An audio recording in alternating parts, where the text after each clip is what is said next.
Hey, this is Rick from Next, the AI-powered product discovery platform that turns any customer interaction into product insights.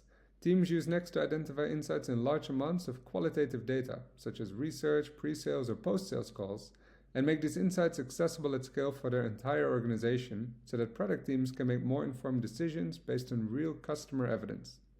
The way it works is simple. All you need to do is start uploading or importing your customer calls into Next. We'll transcribe and analyze them automatically and surface insights and trends across all those conversations. Let me show you how this works. Let's start with the recordings. Once you've set up the right integrations with, for example, Zoom, Google Drive, or HubSpot, calls will flow into Next automatically. We'll transcribe them, as you can see here on the right-hand side, currently supporting more than 120 languages. And on the left-hand side, you find the recording, and underneath it, the highlights. These are the key customer moments, typically representing user pains, user needs, positive or negative feedback. Each highlight is turned into a short video clip so that whenever you want to share this, it's meaningful and helps build empathy. The highlight also contains a short title, making it easy to grasp the essence of it. And if I click it, it will scroll down to the correct part of the transcript so I can see the exact quote of where this came from.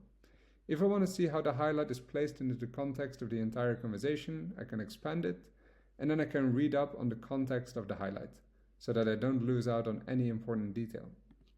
All the highlights that get generated go to your highlights library. See this really as the repository of insights that's building up over time. Here you can of course use AI to search for highlights or use any of the filter options that are available. And once you've found an interesting highlight, you can click it, and it will then expand on the site.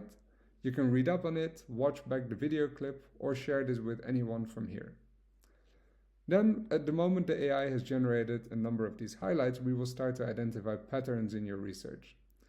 From each of the recurring themes that came up, we will create clusters. Clusters are very actionable, and they have a number of highlights attached to them that serves as the occurrence of how many times this came up.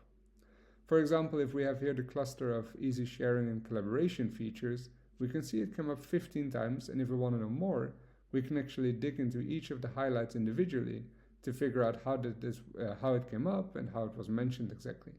We can also see, of course, where it came from. I can here start building a story, and building a story basically means stitching these highlights together into a single video that can then be shared with anyone. I'll show you that in a bit.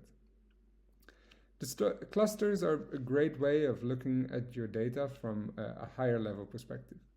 Now, of course, once many of these clusters have been generated, you might want to see how this actually evolved over time. And for that, we have created the analytics dashboard. This surfaces the most recent cluster, the most mentioned cluster, but also how these clusters have, for example, evolved over time. How many highlights did we identify for a specific cluster last month or the month before? And this is great if you want to figure out if certain things that you have changed in the product, what kind of impact it had. For example, if we made a change to the product, did that increase positive feedback or did we see more negative feedback come up? And that's exactly what you can see here in the graph below.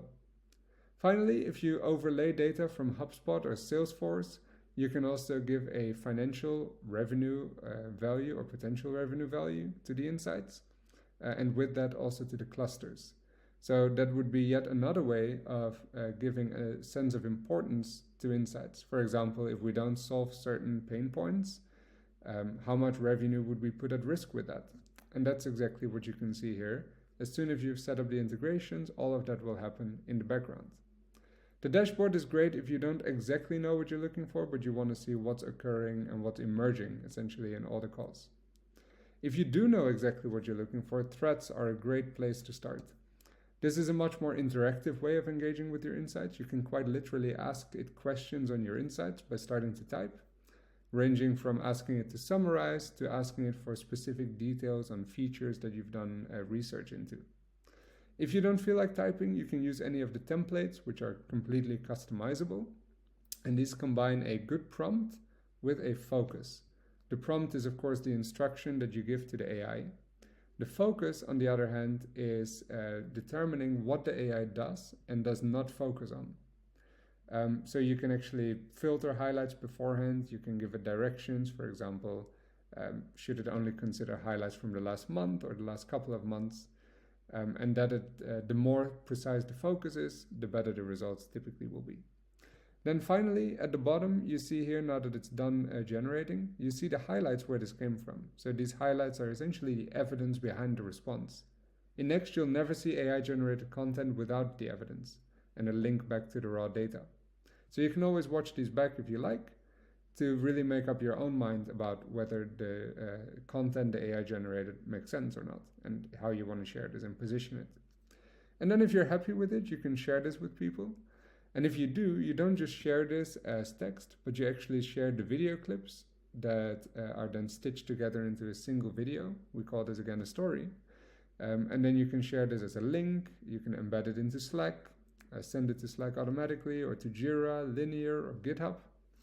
And then basically people will be able to watch back the evidence as a single video from wherever they are. Finally, the threads can be started from a single highlight, all your highlights, or anything in between. So just to quickly show you, if you have, for example, identified in your research a bug and you want to write a bug report, simply go to the highlight, click on Start Thread, then click on the template, report the bug, or ask it something more custom, and then the thread will start only from that single highlight. So there's a lot of flexibility in use cases. Now, I hope this quick overview was helpful. If you have any questions, feel free to reach out to us anytime. But for now, have a great day and talk to you soon.